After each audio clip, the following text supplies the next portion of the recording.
están?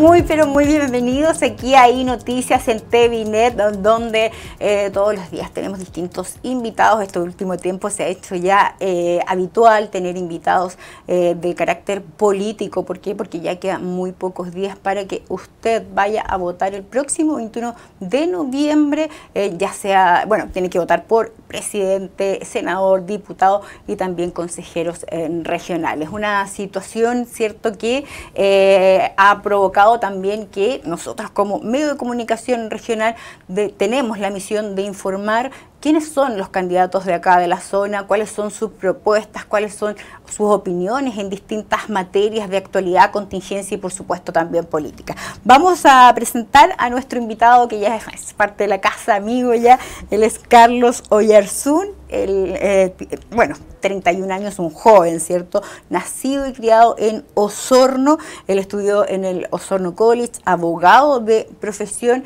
y magíster en Derecho Administrativo. ¿Cómo estás, Carlos? Muy, pero muy bienvenido. Hola, Claudia, muy bien, muchas gracias. Aquí dándolo todo para que nos vaya bien el próximo domingo. ¿Cómo ha estado la campaña? ¿Cómo te ha ido? Ya quedan muy pocos días, has recorrido, ya lo hemos hablado, ¿cierto? Las 12 comunas, ¿cómo has visto primero la recepción de la gente y también las problemáticas más habituales? Muy bien, yo al menos muy contento.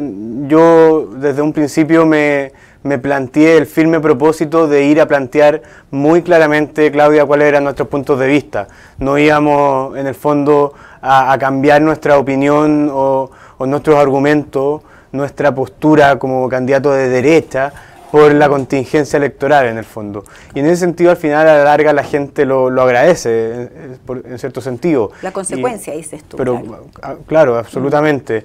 Y obviamente los últimos días se va tensionando el ambiente, eso es natural, pero yo al menos trato de mantenerme al margen de cualquier tipo de cosa que nos pueda desenfocar de lo que al final a nosotros nos interesa, que es influir en las ideas y tratar de ir a convencer personas y no básicamente hacer la típica elección de todos los candidatos que se dedican, o de la clase tradicional que se dedica a poner palomas y con muchos recursos a instalar una campaña sin absolutamente ninguna idea ni ningún principio detrás. Ahí también quería llegar porque yo he sido testigo y me imagino que ustedes también en sus casas de ver muchas palomas rayadas, rotas, ¿cierto? Muchas palomas que las tiran, las quebran, se las roban, etcétera. Y quizás no me refiero a un partido en general, sino que son los candidatos que les ha pasado lo mismo, y estamos hablando igual de palomas que requieren trabajo, esfuerzo, también el tema de trasladarlas, el recurso económico. Entonces ahí llega un poco a dar impotencia, me imagino, más a ustedes, los candidatos, ¿cierto? Ver cómo personas inescrupulosas les rompen las palomas, se las rayan, etcétera, como para, en el fondo, eliminar al candidato. O se las roban. O se las roban, claro, literalmente. Entonces ahí es como, no sé, a mí como ciudadana común y corriente, te digo, me llega a dar rabia y frustración, porque en el fondo deberíamos, si queremos cambiar la política, deberíamos precisamente no hacer ese tipo de cosas, evitar ese tipo de cosas, sobre todo la violencia en esto, en la campaña.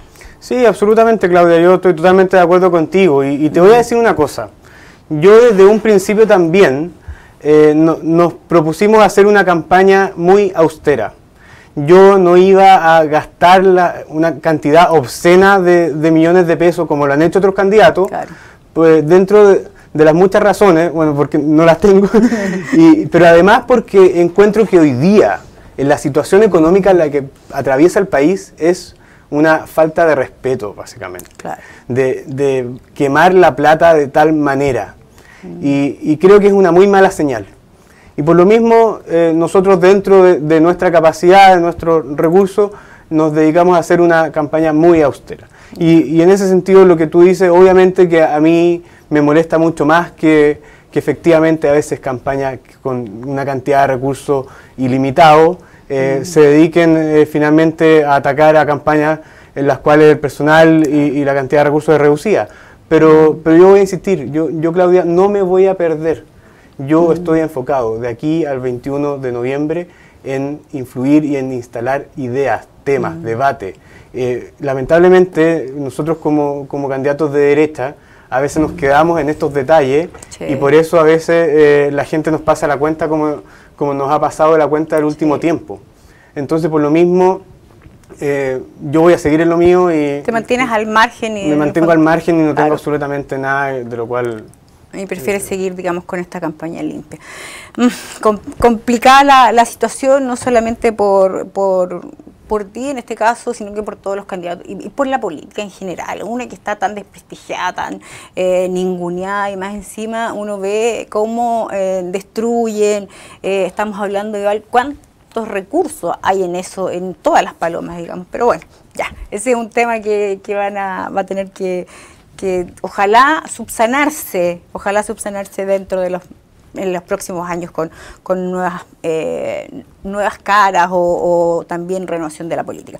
Quiero llevarte a la actualidad y preguntarte cuál es tu opinión con respecto a la acusación constitucional presentada al presidente Sebastián Piñera, donde estuvieron 22 horas, ¿cierto?, ahí hablando y esperando que lleguen algunos candidatos, como por ejemplo Boric, y también la falta de respeto de este otro diputado, digamos, que se hizo el PCR y también no esperó los resultados. 22 horas por una acusación constitucional. Mi pregunta es, ¿por qué no hacer lo mismo con la ley de pensiones, por ejemplo? Exactamente, o sea, tú, Claudia, das en el clavo respecto del último tema. Lamentablemente aquí la oposición habla y habla de urgencias sociales, pero a veces muchas de esas urgencias sociales pasan precisamente por el trabajo legislativo que haga el Congreso. Pero el Congreso lamentablemente está más enfocado en dedicarse a temas políticos por únicos y exclusivos afanes electorales, en vez de estar dedicado única y exclusivamente a legislar la urgencia de las personas. La reforma previsional lleva más de 2 años parada en el Congreso. Sí, y para una acusación constitucional, que todos sabemos que en el Senado se va a rechazar porque no están los votos, y que la oposición en la Cámara también sabía eso y aún así la presentó, para eso tienen 22 horas y hay un diputado hablando 14 horas. Al cual, claro, y lamentablemente Chile tuvo que dedicarle 14 horas de su tiempo para que llegue el candidato a la presidencia. ¿Y sabes lo que pasa, Claudia? Fueron 14 horas en las cuales no dijo un argumento serio. Sí. Entonces, ¿cómo la gente se va a interesar en la política? ¿Cómo en la política la gente va a ver soluciones a problemas reales si resulta de que hay un diputado en ejercicio que, haciendo un show, porque eso hay que decirlo, fue un show, no es capaz de dar un argumento en 14 horas? Sí. Entonces, eso es evidente. Y el diputado Naranjo lleva ya mucho tiempo en política y es para mí el caso paradigmático de las personas que creo que le hacen muy mal a la clase política en general. Tú, y también nota aparte, y también tengo que denunciarlo mucho, lo del diputado Sabaj es realmente vergonzoso. Él, tú sabes, Claudia, él votó todas las acusaciones constitucionales en contra. La oposición de las acusaciones constitucionales ha hecho un show.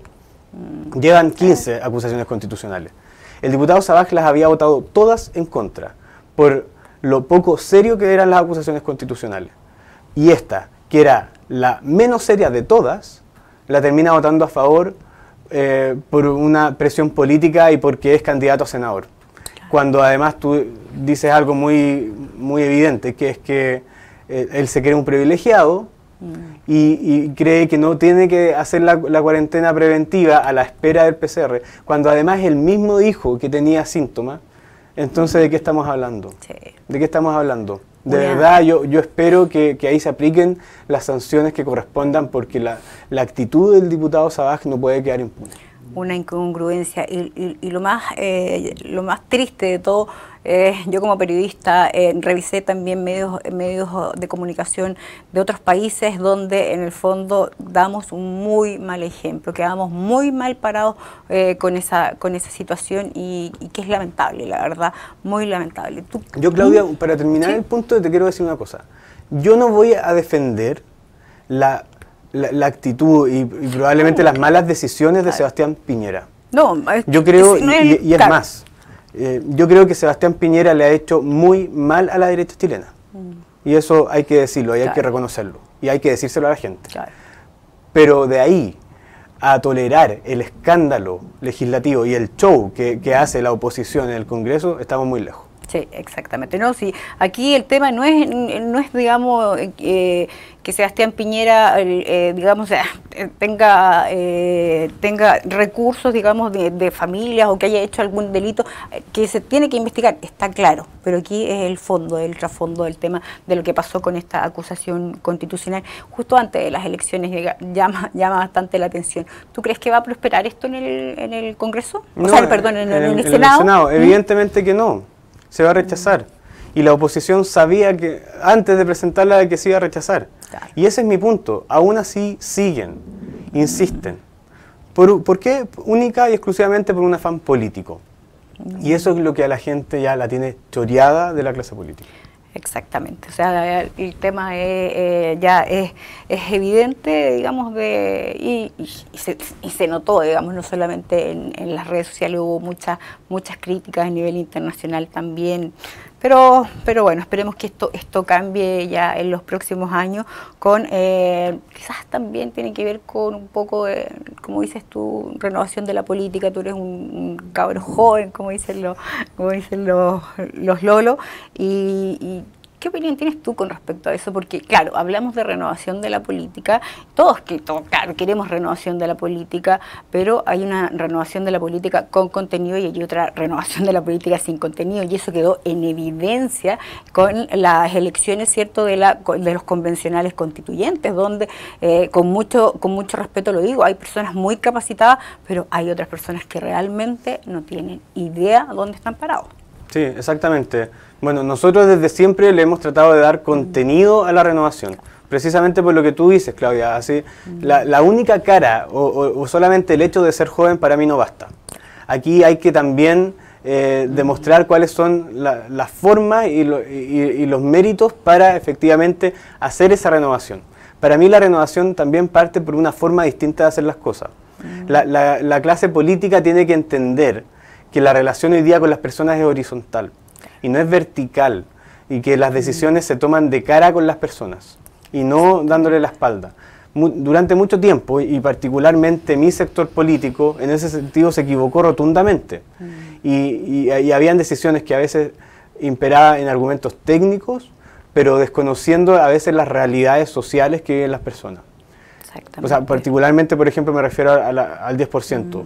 Una materia a la cual yo soy totalmente contrario, pero lo que sí creo es que sí debemos humanizar la relación y no podemos quedarnos solamente en el argumento técnico, sino que también tenemos que ir a convencer a las personas de por qué a ellos no les conviene el 10%. Sí. Y te lo estoy poniendo como un ejemplo. Claro, de hecho ya estamos pagando hoy en día con la inflación, ya estamos pagando las consecuencias. Primer, segundo y tercer retiro. Entonces, claro. Lo otro que yo siempre digo, aquí nosotros abandonamos la calle.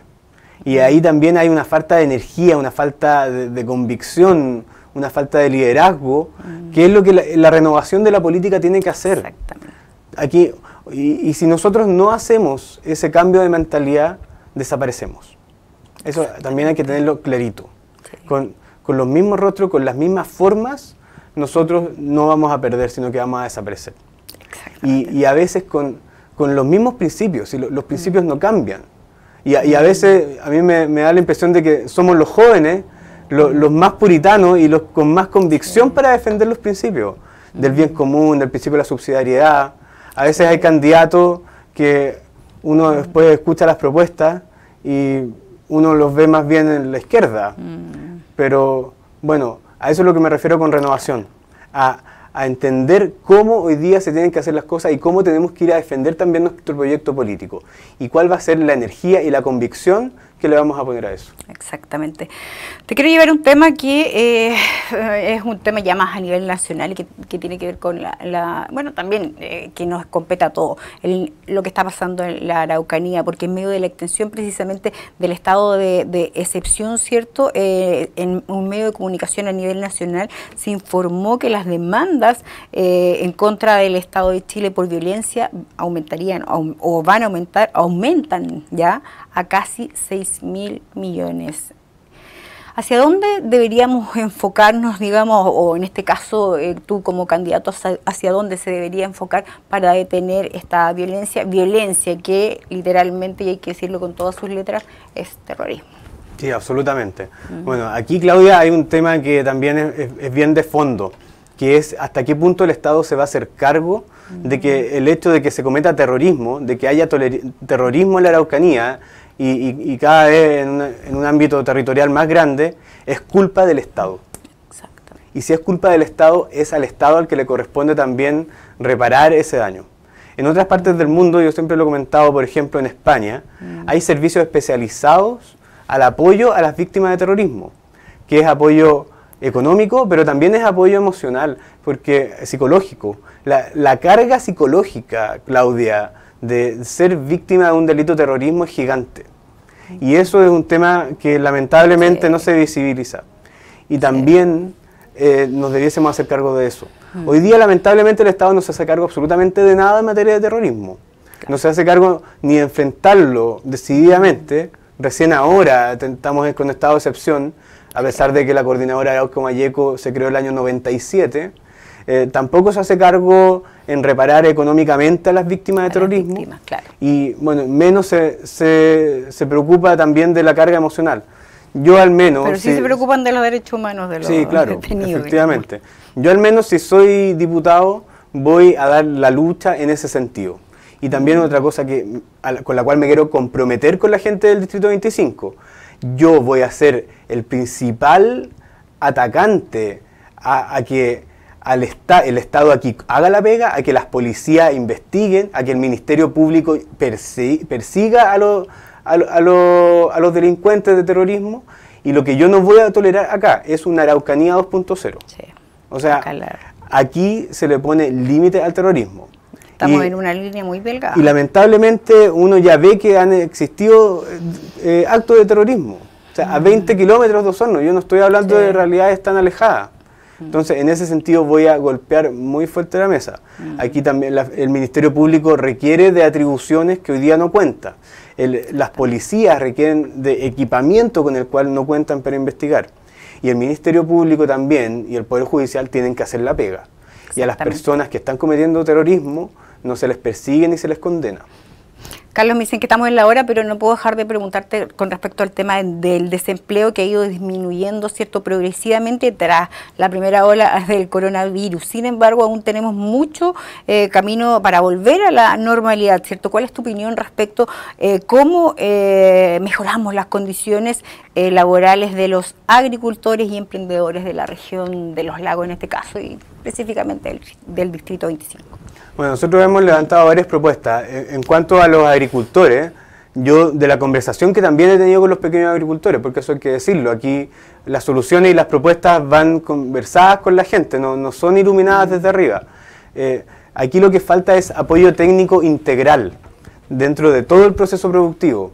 Hoy día INDAP o el Estado en general apoya, y a veces apoya harto a los pequeños agricultores, pero los apoya en aspectos específicos. En el insumo, en la semilla, lo que se requiere... Falta mano de obra, digamos. Pero más allá de eso, es una asesoría técnica que vaya desde la toma de decisión del pequeño agricultor hasta después también toda la carga administrativa que requiere. Y eso hoy día no se ve o no se toma desde ese punto de vista. Por otro lado, respecto de las pymes, nosotros siempre lo hemos dicho, aquí se requiere sí o sí rebaja tributaria. Yo sé que esto es un tema que le cuesta mucho a la clase política, pero sí o sí se requiere disminución de los impuestos. Y por otra parte también disminuir las trabas administrativas. No puede ser de que a veces haya comercio o haya emprendedores que pasen años esperando sus permisos administrativos mientras no pueden trabajar ni pueden dar trabajo también a las personas. Por resolución sanitaria también. Carlos, estamos en la hora, algunos segundos ahí para hacer el llamado a tu gente, que ya queda muy poco para votar, pero nos vamos a volver a ver la próxima semana. Bueno, muchas gracias, Claudia. Solamente decirle muchas gracias por haber escuchado la entrevista. Si ustedes de verdad sienten de que necesitamos como candidatos de derecha una renovación en el estilo, si requerimos liderazgo y fuerza y convicción en la defensa de nuestra idea, yo le pido una oportunidad, porque si usted cree eso, yo soy su candidato. Así que por eso, Carlos Oyarzún, AA62. Muy bien, muchas gracias, Carlos. Nos estamos viendo. Hay con nosotros entonces Carlos Oyarzún, candidato a diputado por el Distrito 25, aquí en iNoticias, en TVNet, en alianza con la Agencia de Comunicaciones Clamor. Ahora vamos a una pausa.